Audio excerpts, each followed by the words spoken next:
नमस्कार दोस्तों, स्वागत है आपका हमारे YouTube चैनल फ्री एजुकेशन में। दोस्तों, सामान्य अध्ययन यानी कि जीके जीएस के मोस्ट इंपोर्टेंट 1000 क्वेश्चन की हमारी सीरीज चल रही है और इस क्वेश्चन सीरीज का आज हम 10वां पार्ट लेकर आए हैं। इससे पहले हम 9 पार्ट अपलोड कर चुके हैं, तो यदि आपने हमारे पुराने वीडियो नहीं देखे तो इनको भी देख लें। और इस वीडियो लेक्चर में हमने जितने भी क्वेश्चन सेलेक्ट किए हैं सारे के सारे क्वेश्चन अच्छे लेवल के क्वेश्चन हैं, इंपॉर्टेंट क्वेश्चन हैं और इन क्वेश्चन को हम बिल्कुल डिटेल में विथ एक्स्ट्रा फैक्ट के साथ में हल करेंगे ताकि आपको याद करने की या फिर रटने की जरूरत ना पड़े। तो चलिए शुरू कर लेते हैं। नंबर फर्स्ट क्वेश्चन है, पहले 2 क्रिकेट विश्व कप टूर्नामेंट्स जीतने वाली टीम कौन सी थी। तो दोस्तों, जितने भी क्वेश्चन इस वीडियो लेक्चर में लाया हूं, यदि आपको किसी भी क्वेश्चन का आंसर पता है तो वीडियो को पॉज करके अपना आंसर लगाएं। इसके बाद मैं आंसर बताऊंगा और क्वेश्चन के रिलेशन में जितने भी एक्स्ट्रा फैक्ट बन सकते हैं सभी को समझाऊंगा। देखिए, पहला वर्ल्ड कप यदि हम बात करें कब हुआ था, तो पहला वर्ल्ड कप जो है ये हुआ था 1975 में, ठीक है। और दूसरा वर्ल्ड कप कब हुआ था, तो दूसरा वर्ल्ड कप हुआ था 1979 में। और ये शुरुआती दोनों वर्ल्ड कप जो है ये वेस्ट इंडीज ने जीते थे। तो इस क्वेश्चन का सी ऑप्शन सही हो जाएगा, ठीक है। और भारत ने अपना पहला क्रिकेट वर्ल्ड कप कब जीता था, तो भारत ने अपना पहला क्रिकेट वर्ल्ड कप जीता था 1983 में, ठीक है। और कपिल देव की कप्तानी में जीता था। और भारत ने अपना दूसरा वर्ल्ड कप कब जीता, तो दूसरा वर्ल्ड कप जीता था 2011 में, ठीक है, महेंद्र सिंह धोनी की कप्तानी में। तो इतनी चीज़ें आपको इस क्वेश्चन से याद रखना है। चलिए नेक्स्ट क्वेश्चन है, निम्न में से कौन सा एक युग्म गलत है। तो हमें गलत पेयर का चयन करना है, तो हम एक एक करके देख लेते हैं। मेगास्थनीज ने इंडिका की रचना की थी, बिल्कुल सही लिखा हुआ है। अश्वघोष ने बुद्ध चरितम की रचना की थी, ये भी सही लिखा है। विशाखदत्त ने मुद्रा राक्षस की रचना की थी, ये भी बिल्कुल सही लिखा है। नंबर डी पे लिखा है पाणिनि ने महाभाष्य की रचना की थी, ये गलत लिखा हुआ है क्योंकि जो महाभाष्य की रचना है ये किसने की थी, तो महाभाष्य की रचना की थी पतंजलि ने। किसने, पतंजलि ने की थी। और जो पाणिनि की रचना है ये भी पूछी जाती है, तो अष्टाध्यायी, ठीक है, अष्टाध्यायी की रचना किसने की थी, ये पाणिनि ने की थी। तो दोस्तों, यहाँ से हमने 5 जो प्रमुख कृतियाँ हैं, 5 प्रमुख रचनाएं हैं, पुस्तकें हैं, ये हमेशा पूछी जाती हैं, ये हमने याद कर ली हैं, ठीक है। तो आप चाहें तो इसका स्क्रीनशॉट भी ले सकते हैं। नेक्स्ट क्वेश्चन है, सौंदरानंद एवं सूत्रालंकार किसकी रचनाएं हैं। तो देखिए, सौंदरानंद एवं सूत्रालंकार जो हैं ये अश्वघोष की रचनाएं हैं। तो इस क्वेश्चन का बी ऑप्शन सही हो जाएगा। देखिए, क्वेश्चन पूछा जाता है कि जो अश्वघोष थे वो किसके राज्य कवि थे, तो वो कनिष्क के राज्य कवि थे। किसके, कनिष्क के दरबार में राज्य कवि थे, ठीक है।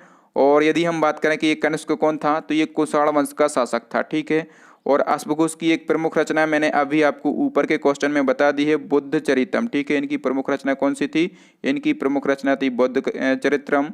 और इनकी अन्य 2 रचनाएं कौन कौन सी हैं, एक तो है सौंदरानंद और जो दूसरी है वो है सूत्रालंकार। तो ये 3 रचनाएं आपको अश्वघोष की याद रखना है और याद रखना है कि ये कनिष्क के राज्य कवि थे। तो नेक्स्ट क्वेश्चन है, मोडी लिपि का प्रयोग किसके अभिलेखों में किया जाता था।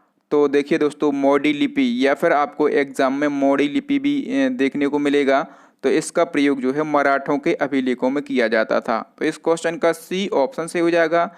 एक्चुअल में जो मोडी लिपि है इसका प्रयोग मराठी भाषा लिखने में किया जाता था। कौन सी भाषा, मराठी भाषा लिखने में किया जाता था। लेकिन आपको याद रखना है कि 1950 में इसको आधिकारिक रूप से बैन कर दिया गया। कब कर दिया गया, 1950 में इसको बंद कर दिया गया।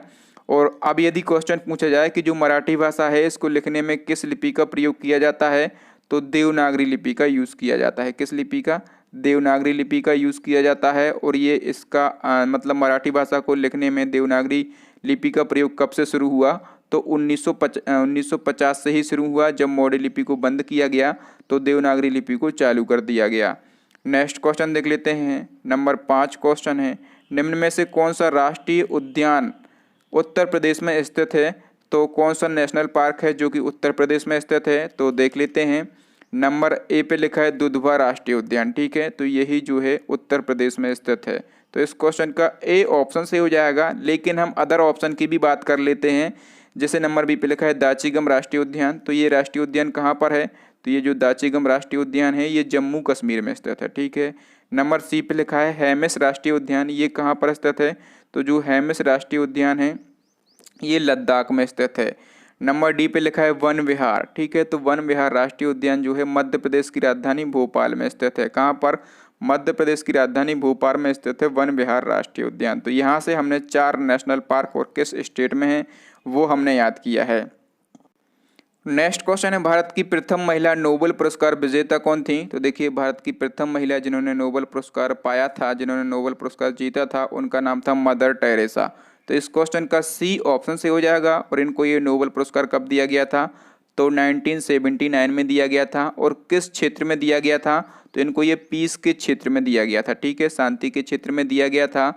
और यदि क्वेश्चन पूछा जाए कि नोबेल पुरस्कार पाने वाले प्रथम भारतीय कौन हैं, तो नोबेल पुरस्कार पाने वाले प्रथम भारतीय हैं, इनका नाम है रविन्द्रनाथ टैगोर, ठीक है। इनको नोबेल पुरस्कार कब दिया गया था? तो इनको 1913 में दिया गया था। और किस क्षेत्र में दिया गया था? तो इनको लिटरेचर के क्षेत्र में, यानी कि इनको ये जो नोबेल पुरस्कार है ये साहित्य के क्षेत्र में दिया गया था, ठीक है। इनकी रचना गीतांजलि के लिए इनको ये पुरस्कार दिया गया था, ठीक है। किसके लिए? इनकी एक रचना है गीतांजलि, इसी रचना के लिए इनको नोबेल पुरस्कार दिया गया था 1913 में। नेक्स्ट क्वेश्चन है, किस चोल राजा ने जल सेना प्रारंभ की थी? अच्छा क्वेश्चन है। तो देखिए, जल सेना प्रारंभ की थी चोल राजा राजा राम प्रथम ने। तो इस क्वेश्चन का सी ऑप्शन सही हो जाएगा। देखिए, इसने अपने वंश का प्रसार करने के लिए एक स्थायी सेना रखी थी, ठीक है, तथा समुद्री क्षेत्र में अपना प्रभुत्व बनाए रखने के लिए जल सेना का आरंभ किया था। उस समय क्या होता था कि ज़्यादा व्यापार जो है समुद्री मार्ग से होता था, ठीक है। अब यहाँ पर बात हुई थी चोल वंश की, ठीक है। तो चोल वंश का संस्थापक यदि पूछा जाए, ठीक है, तो चोल वंश का संस्थापक जो है वो है विजयालय, ठीक है। तो ये भी हमें याद रखना है। नेक्स्ट क्वेश्चन देख लेते हैं। नंबर 8 क्वेश्चन है, थार परकर प्रजाति कहाँ पाई जाती है? तो ये जो थार परकर प्रजाति है ये पाई जाती है राजस्थान के सीमावर्ती क्षेत्रों में। कहाँ पर? राजस्थान के सीमावर्ती क्षेत्रों में ये पाई जाती है। और ये प्रजाति जो है ये गाय की प्रजाति है। ध्यान रखना, ये क्वेश्चन भी पूछा जाता है कि जो थार परकर प्रजाति है ये किसकी प्रजाति है? तो ये गाय की प्रजाति है, जो राजस्थान के सीमावर्ती क्षेत्रों में और गुजरात के कच्छ में पाई जाती है। कहाँ पर? राजस्थान के सीमावर्ती क्षेत्रों में पाई जाती है और गुजरात के कच्छ में पाई जाती है। नेक्स्ट क्वेश्चन है, भिलाई इस्पात संयंत्र किसकी मदद से स्थापित किया गया? मोस्ट इंपॉर्टेंट क्वेश्चन है। तो भिलाई इस्पात संयंत्र यानी कि भिलाई स्टील प्लांट जो है ये रूस यानी कि सोवियत संघ की मदद से स्थापित किया गया। तो इस क्वेश्चन का सी ऑप्शन से हो जाएगा। आप पूछा जाएगा आपसे एग्जाम में कि इसकी स्थापना कब की गई थी? तो इसकी स्थापना की गई थी 1955 में। किस पंचवर्षीय योजना के दौरान की गई थी? तो दूसरी पंचवर्षीय योजना के दौरान इसकी स्थापना की गई थी, ठीक है। और ये कहाँ पर स्थित है? तो ये छत्तीसगढ़ के दुर्ग जिले में स्थित है। कहाँ पर? ये छत्तीसगढ़ के दुर्ग जिले में स्थित है। अच्छा दोस्तों, आपके लिए एक इन्फॉर्मेशन के लिए बता दूं कि बहुत सारे बच्चे कमेंट करके पूछते हैं कि सर आपकी क्लास कितने बजे होती है, नोटिफिकेशन नहीं आ रहा। तो मेरे प्यारे दोस्तों, मेरे प्यारे मित्रों, ये जो क्लास है ये सुबह 7 बजे स्टार्ट होती है। कितने बजे? सुबह 7 बजे ये क्लास स्टार्ट होती है। अच्छा हाँ, नोटिफिकेशन का मैं कह सकता हूँ क्योंकि अभी टेक्निकल कोई इशू चल रहे हैं यूट्यूब के। मेरा कोई इशू नहीं है, कोई टेक्निकल इशू चल रहा है यूट्यूब का, तो मेरे जो वीडियो हैं उसके नोटिफिकेशन आप लोगों तक नहीं पहुंच पा रहे हैं। तो आपको कुछ नहीं करना है, आपको केवल यूट्यूब पर जाना है और फ्री एजुकेशन सर्च करना है, ठीक है। आप फ्री एजुकेशन सर्च करेंगे तो सबसे पहले आपका चैनल खुल जाएगा फ्री एजुकेशन, वहाँ से आप मेरे सारे वीडियोस देख सकते हैं। या फिर मैं लिंक भी दे दूंगा यहाँ पर प्ले लिस्ट में, ठीक है। तो कहीं से भी आप वीडियोस देख सकते हैं। नोटिफिकेशन का इशू मेरा नहीं है, वो यूट्यूब का इशू है। नेक्स्ट क्वेश्चन है, भारत में निम्न में से कौन सी एक झील में जल की लवणता अधिकतम है? तो जल की लवणता अधिकतम जो है वो है सांभर झील में। तो इस क्वेश्चन का डी ऑप्शन से हो जाएगा। ये सांभर झील कहाँ पर स्थित है ये भी पूछा जाता है। तो जो सांभर झील है ये राजस्थान की राजधानी जयपुर में स्थित है। कहाँ पर? ये जयपुर में स्थित है, जो कि खारे पानी की झील है, ठीक है। और इस झील में बड़े पैमाने पर नमक का उत्पादन किया जाता है। चलिए आगे बढ़ते हैं।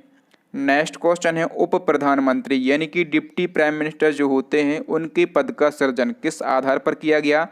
तो जो prime minister deputy prime minister होते हैं इनके पद का सृजन जो है संविधान के प्रावधानों से हटके हुआ था।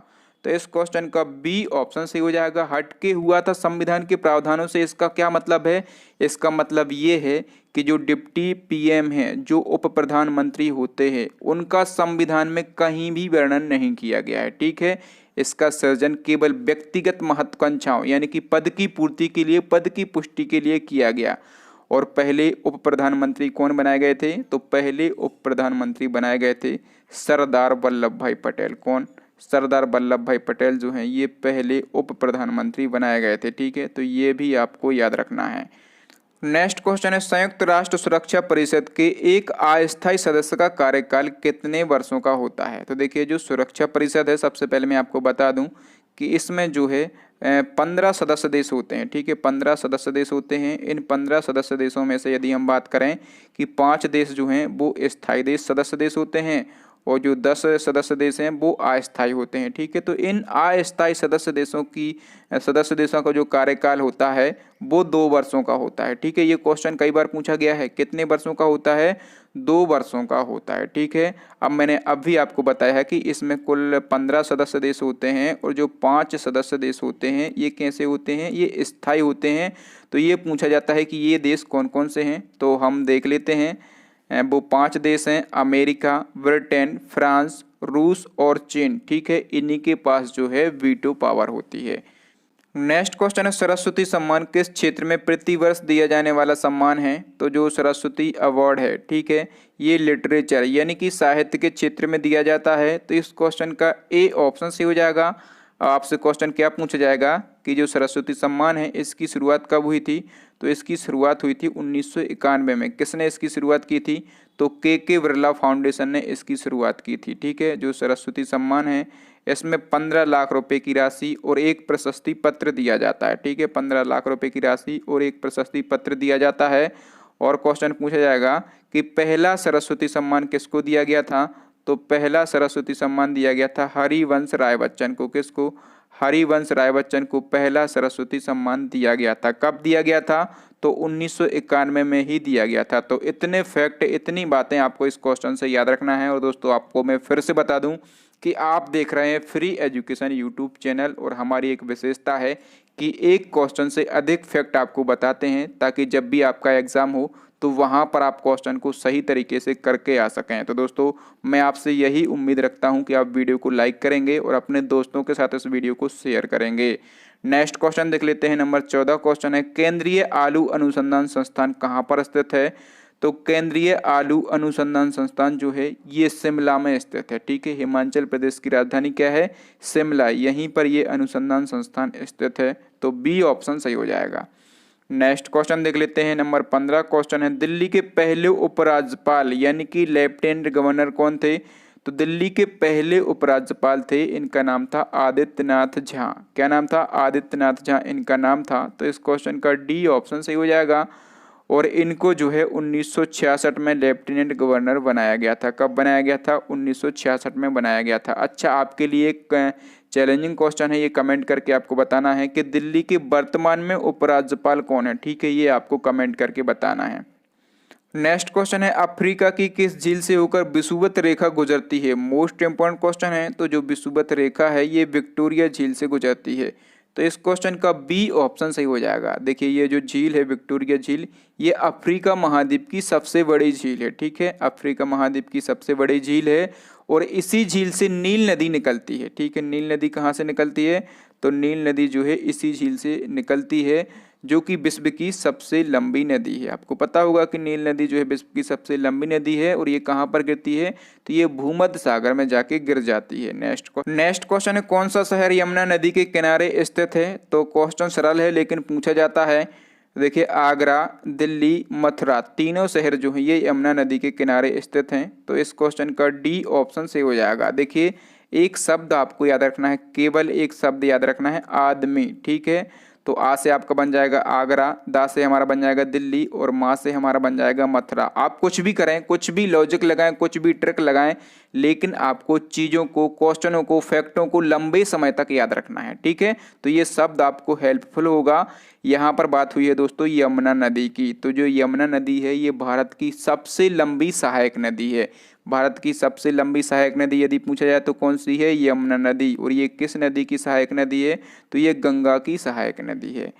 नेक्स्ट क्वेश्चन है, सिल्वर फाइबर क्रांति किससे संबंधित है। तो जो सिल्वर फाइबर क्रांति है ये कपास उत्पादन से संबंधित है। तो इस क्वेश्चन का सी ऑप्शन से हो जाएगा। लेकिन केवल सिल्वर क्रांति यदि पूछा जाए, ठीक है, आपसे क्वेश्चन में पूछा जाए कि जो सिल्वर क्रांति है ये किससे संबंधित है, तो जो सिल्वर क्रांति है ये अंडा उत्पादन से संबंधित है। लेकिन सिल्वर फाइबर क्रांति जो है ये कपास उत्पादन से संबंधित है। तो आपको कंफ्यूज नहीं होना है।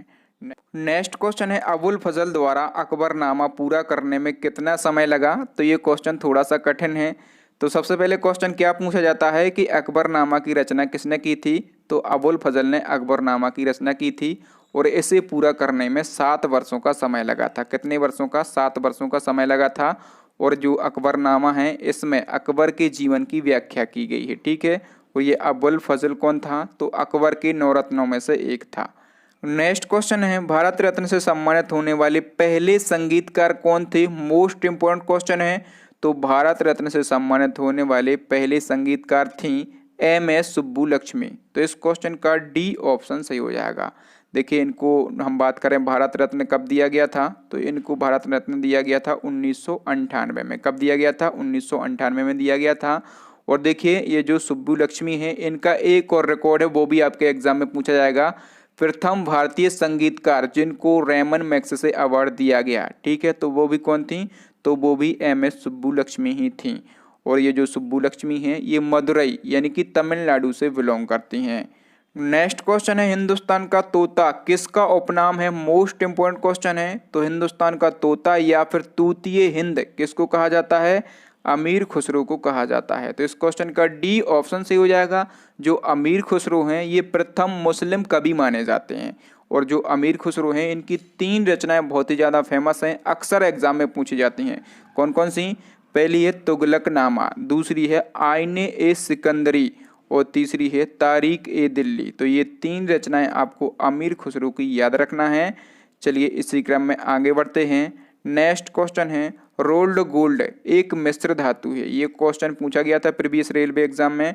तो जो रोल्ड गोल्ड है ये जो है ये तांबा और एल्यूमिनियम का मिश्र धातु है। तो इस क्वेश्चन का बी ऑप्शन सही हो जाएगा, याद रखेंगे।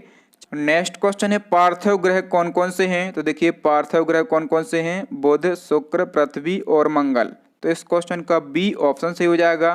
पार्थिव ग्रह होते क्या हैं? तो देखिए ऐसे ग्रह जो घनत्व और गुरुत्वाकर्षण में पृथ्वी के समान होते हैं उनको हम क्या कहते हैं? उनको पार्थिव ग्रह या फिर आंतरिक ग्रह कहते हैं। ठीक है। पार्थिव या फिर आंतरिक ग्रह कहते हैं। और इनके अतिरिक्त जितने भी ग्रह बचते हैं उनको क्या कहते हैं? तो उन ग्रहों को बाह्य या फिर बृहस्पतीय ग्रह कहते हैं। बाह्य या बृहस्पतीय ग्रह कौन कौन से हैं? तो बृहस्पति, शनि, अरुण और वरुण ये जो हैं बाह्य और बृहस्पतीय ग्रह हैं। तो ये सारी चीजें आप याद रखेंगे। नेक्स्ट क्वेश्चन है स्थायी बंदोबस्त किसके द्वारा लागू किया गया था। मोस्ट इंपोर्टेंट क्वेश्चन है। तो स्थायी बंदोबस्त या फिर इसका एक और नाम है, परीक्षा में इस नाम से भी पूछ लेता है, इस्तमरारी बंदोबस्त। ठीक है। किसके द्वारा लागू किया गया था? तो इस्तमरारी बंदोबस्त या फिर स्थायी बंदोबस्त जो है कॉर्नवालिस के द्वारा लागू किया गया था। कब लागू किया गया था? ये डेट बहुत ही ज़्यादा इंपॉर्टेंट है। तो ये 22 मार्च 1793 को लागू किया गया था। ठीक है। किन क्षेत्रों में लागू किया गया था? ये क्षेत्र हमें पता होना चाहिए। तो बंगाल, बिहार, उड़ीसा, उत्तरी कर्नाटक एवं उत्तर प्रदेश के वाराणसी और गाजीपुर क्षेत्रों में ये स्थायी बंदोबस्त लागू किया गया था। इसमें क्या होता था? जो जमींदार हैं वो क्या करते थे? भूमि धारकों से यानी कि छोटे किसानों से भू राजस्व का जो आय है, जो कर है वो वसूलते थे और जो है वो ब्रिटिश सरकार को देते थे और कुछ % खुद रखते थे। नेक्स्ट क्वेश्चन है नेताजी सुभाष चंद्र बोस राष्ट्रीय क्रीड़ा संस्थान कहाँ पर स्थित है। अच्छा क्वेश्चन है। तो नेताजी सुभाष चंद्र बोस राष्ट्रीय क्रीड़ा संस्थान जो है ये पंजाब के पटियाला में स्थित है। तो इस क्वेश्चन का ए ऑप्शन सही हो जाएगा। ये जो संस्थान है एशिया का सबसे बड़ा खेल संस्थान है। ठीक है। एशिया का सबसे बड़ा खेल संस्थान है। इसको शॉर्ट में क्या कहा जाता है? NIS कहा जाता है, यानी कि Netaji Subhash national institute of sport कहा जाता है। इसकी स्थापना कब हुई थी? तो इसकी स्थापना हुई थी 1961 में। और उस समय इसका नाम क्या था? तो उस समय इसका नाम था राष्ट्रीय खेल संस्थान। क्या नाम था? राष्ट्रीय खेल संस्थान इसका नाम था। तो इसका नाम कब बदला गया? 1973 में। कब? 1973 में इसका नाम बदलकर नेताजी सुभाष चंद्र बोस राष्ट्रीय क्रीड़ा संस्थान रख दिया गया। और ये कहाँ पर स्थित है? ये पंजाब के पटियाला में स्थित है। तो दोस्तों आज के लिए इतना ही। अब नेक्स्ट एंड लास्ट क्वेश्चन है आपके लिए, चैलेंजिंग क्वेश्चन है जो कि हम पूछते हैं हमारे प्रीवियस वीडियो से। क्षेत्रफल के आधार पर विश्व का दूसरा सबसे बड़ा देश कौन सा है? मैंने बिल्कुल डिटेल में इस क्वेश्चन को समझाया है कि क्षेत्रफल के आधार पर सबसे बड़ा देश कौन सा है और अपने देश की रैंकिंग कौन सी है। तो यदि आपको डिटेल पता है तो वो भी आप लिख दें, क्योंकि जो चीज़ें आप लिख देते हैं वो लाइफ में कभी नहीं भुला पाते। थैंक यू दोस्तों, वीडियो देखने के लिए बहुत बहुत धन्यवाद। यदि आपको वीडियो अच्छा लगा हो तो प्लीज़ कमेंट करके हमें ज़रूर बताएं और इस वीडियो को लाइक करके हमें मोटिवेट करें और इस वीडियो को अपने स्टडी रिलेटेड जितने भी व्हाट्सएप ग्रुप हों सभी में शेयर करो और हमारे चैनल को सब्सक्राइब करने के साथ साथ बेल आइकन जरूर दबा लें। बेल आइकन दबाने से क्या होगा, जब भी मैं कोई नया वीडियो डालूंगा, लेटेस्ट वीडियो डालूंगा, तो उसका नोटिफिकेशन सबसे पहले आपको मिल जाएगा। और दोस्तों जो 1000 क्वेश्चन की हमारी सीरीज चल रही है इसके 10 पार्ट कंप्लीट हो चुके हैं, ठीक है। और सभी पार्टों को मैंने इसी प्रकार से बिल्कुल डिटेल में समझाया है। तो यदि आपने हमारे पुराने वीडियो नहीं देखे तो उनको भी आप देख सकते हैं। कैसे देख सकते हैं, हमारी प्लेलिस्ट को विजिट करके देख सकते हैं। प्लेलिस्ट की लिंक आपको यहाँ पर आई बटन में मिल जाएगी, नीचे डिस्क्रिप्शन में मिल जाएगी, या फिर आप यूट्यूब से सर्च भी कर सकते हैं फ्री एजुकेशन, ठीक है। या फिर अभी आपको स्क्रीन पर 3 महत्वपूर्ण वीडियो दिख रहे होंगे, उनको देख लें। थैंक यू दोस्तों, मिलते हैं अगले वीडियो में, तब तक के लिए जय हिंद, जय भारत, वंदे मातरम।